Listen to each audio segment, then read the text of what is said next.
What's up guys, welcome back to the studio. Here we go. I'm going to attempt to work on this XMods car that I bought on eBay. I did do an unboxing video and of course I'll link it up so you guys can check it out if you did miss it. Look at this little beauty. My first XMods car, the Nissan Skyline. Really cool. I'm starting to really dig the micro side of the radio control hobby. It's really piqued my interest, and of course you guys may have seen the racetrack you can see over here. This was brought in by my buddy Everett, the fifth scale boss, who is also into these, and we've all ordered some Kyosho Mini Z's and some XMods so we can start doing some group races, because at the time of this filming it is very cold outside. So, but being in Canada and being in February, what can we expect? It's a great time for me to go ahead and get some jobs and projects done. That's what I've been doing this winter. Every winter is my build season. Now, one of the problems I had right away was this broken steering wheel that's up here. It's actually cracked, you can see, so I'm just going to go ahead and put some glue on that. Also, the XMods car itself has a few issues, so I'm going to crack in and see if I can get started. But first, let's do this. So the crack in the wheel is pretty severe, but not too bad. I can fix it. You can see it's just the wheel, and yeah, we can get aftermarket wheels. So if this doesn't work out, I'll go ahead and buy a new one. But I think just a bit of super glue should fix this. Shout out to all the viewers that actually left comments in the last XMods video. You guys have so much knowledge. I had no idea that these mini cars were so huge, and how many of you still have them packed away in your closets or in your RC shop. You guys gave me some great advice, so I really do want to say thank you for that. So here's what I'm going to do today. When I'm using super glue, right, because we all know that the ends get pretty messed up and pretty soon you can't get the lids off and whatever, all I use is a mini zip tie. Right, so I know where the brakes are. With super glue, you don't really need to use a lot, so I'm just going to dip it in there, get myself a little dab. Yeah, I said that. Just going to apply it with the zip tie there, and one more spot right here.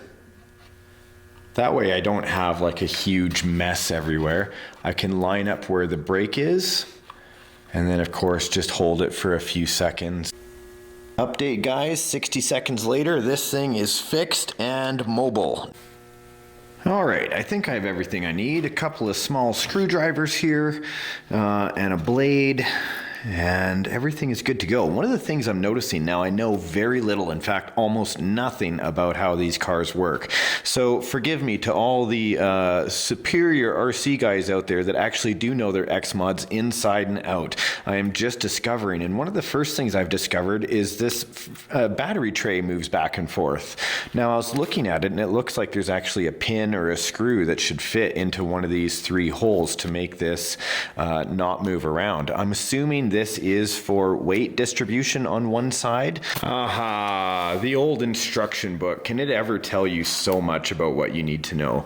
Those batteries sliding back and forth are for redistributing the car's weight. Now, as far as I understand, it says stage 2 on this motor, so it looks like it has had an upgrade. As far as I know, it is all-wheel drive as well. Somebody else said that they had noticed that that's the case. And what I'm going to do here, check it out. I love this little back suspension. The more I look at these cars, the more I really appreciate the small mechanics of them. That is really neat. I'm going to take off the back plate. Okay, let's get this out of the way. These two battery wires are off to the side. Now I notice they're on the same side at least. There. The antenna brace. Now the motor, how does it attach? Oh yeah, this thing is well loved. I can see the screws have been, they're quite old. At least, I wonder if this RC could tell stories, man. What it would be able to say. I bet you guys have RCs that could tell some good times around a campfire. Okay, so how does this fit in here? Just slides like that, hey? But then how does it stay in place? Does it have, it has a hole in the front. Do I use a screw there? No, because the screw gets covered up. And I imagine this motor gets pretty hot, So adding a dab of glue probably won't work very well. That's okay. My, oh my. Off to the side, I can see the drivetrain. There is the, the front drive shaft. Very cool. Open differential there. Well, not really a diff, just a ring and pinion, I guess. Wow. Now, where the heck do these two wires go? This one is fairly long and was stretched out to this side, so it must go to the battery post. But I'm going to have to figure out which way the energy is running because I can't see where these two wires go to. I imagine it's the electronic speed control. All right, when I bought it on eBay, it actually came with extra motors. This one's a stage 2 with a 10 tooth, RPM is 30,000. Stage 1, we'll put that at the top with 8 teeth at 26,000. And of course, wow. Okay, stage 2, another 8 tooth, basically going up in size. And then this one has an 11 tooth pinion on it, stage 2, 30,000 RPM. And it doesn't look like it's been used too much. So I'm gonna go ahead and actually choose the bigger one and swap out this motor today. Since it's just a simple unplug and replug, let's see how this this heatsink fits on here. Oh, it's a bit more snug. That's better. That's better. That's not going to back off now. That was why I really wanted to do it. Now, I'm sure the 11 tooth is way too much. Maybe it'll kill my battery sooner. Again, just being new to this hobby and to this size of the hobby, you know, I'm going to have to find out. But anytime you step up in gear, you know, you're making the machine work hard, but it will be faster. So that's good. That's what I'm looking for, especially when Everett and the boys get down here with their cars. You got to have some speed. Hopefully it doesn't burn it out right away. All right, XMods battery wiring. That's what I'll do. Battery wiring image. Okay, a quick search online. I was able to find a wiring diagram for the XMods. Having a look inside at the two battery compartments themselves, I can see that there was only one red wire and one black wire. You guys could see it as well on the car. And what I've discovered is I'm missing the black wire that goes in between. So I can make a little black wire. That's no big deal. Here's the black wire. Actually, I'm going to take the motor out again. So when I loop it underneath, I can see exactly how much length I need. Just flip on the iron. Now, a lot of people write to me and say that they have a very difficult time soldering. And one of the things I like to touch on from time to time is the importance of a good soldering iron. If you can have a digital one that actually maintains a good temperature, that is the place to go. It doesn't matter about cost or anything like that. I'm sure, of course, there are very expensive soldering irons out there. This one actually cost me about $100. I've been using it for 2 years easily, maybe even 3 years now. Always maintains a constant heat, and a lot of folks just go and get like a $15 one that plugs into the wall, and that's the problem. If it doesn't have a proper temperature and a way to maintain the temperature, soldering gets very, very monotonous and difficult. All right, I'm just going to pre-tin the end of the wire, which just means I'm putting some solder on it now. This will help it join up when I connect it to the battery posts.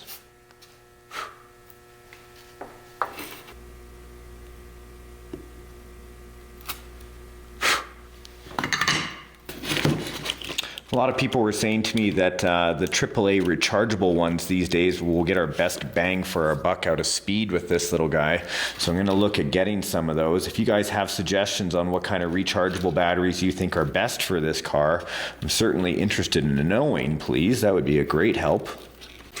Okay, now that it's wired up properly, I'm going to try some brand new batteries. Brand new energizers. Hoping for the best here. 1, 2, 3, and 4. Okay, the moment of truth. The radio is on. Confirmed. Here we go. Did that fix it? 1, 2, 3. On. I don't hear anything. I don't hear or see any lights. Oh, and it's not working. Oh no. Well, that's sometimes what you get when you order on eBay. I bought as is, and it was fairly inexpensive. It was only $38 US, and I wanted to learn a little bit more about it. Now, everything I see looks good. I'm gonna unplug this motor, just plug in that separate motor that I have. Doesn't need to be mounted up for it to work, but I'm pretty sure I didn't hear any beeping. I don't know if XMods beep at all. And yeah, so no power to the ESC at all. Darn it. Yeah, well, that's part of the hobby, hey? Sometimes you get in and things work, and sometimes they don't. I'm just gonna try and reset the crystal, though I don't think that's the issue at all. And yeah, no chirp or chime, hey? Then again, like I said, I don't know if it should. Batteries in the radio are strong. I wonder if it needs to, oh, well, there is no antenna, but I don't think that's gonna make a difference. Where's my antenna? Well, it should work side by side, even if I didn't have an antenna. But no, nothing at all. Well, that's okay. I can get on eBay and look for a new part for it for sure. If you guys have any suggestions, you know, that would be awesome, just so I can get this little car up and running. I was looking here at the front tire that's so wobbly.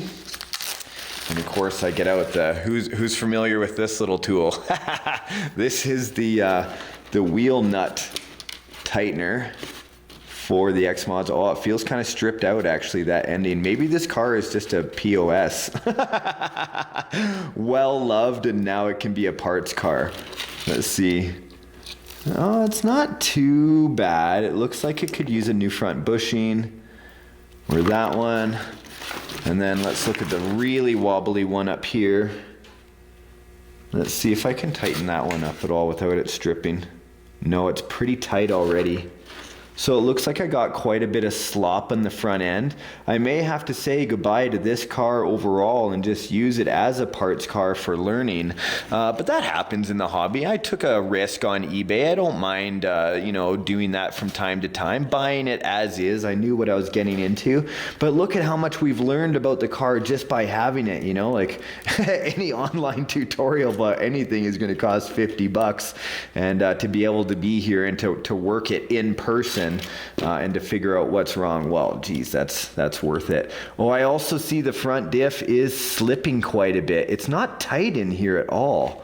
So I wonder if it's just been ground down too much, or if this car is just kaput. But either way, I still had a good time working on my XMods. Guys, sometimes it doesn't work out when you're working on your RCs, or if you get a used one. Just know what you're buying, that's all. Like me taking the risk, I knew that there was a chance that it couldn't work. But I learned lots from it today. That is exactly what it's all about for me. And I can still save my Nissan Skyline body for another rig. Maybe I'll check out a Gen 1 that is working, and then I can put this wicked body on it. Guys, thank you for tuning in today. Sorry it's a little disappointing I couldn't get it up and going, but sometimes when you've got an old used car, it just kind of kicks the bucket, either in full size or in RC. But man, I love this body. I am going to get another one of these. And I've also got, just to let you know what's upcoming on the show, I've also ordered on eBay from Go Nitro or Go Nitro Hobbies or something like that, as well as another place, 2 Kyosho Mini Zs,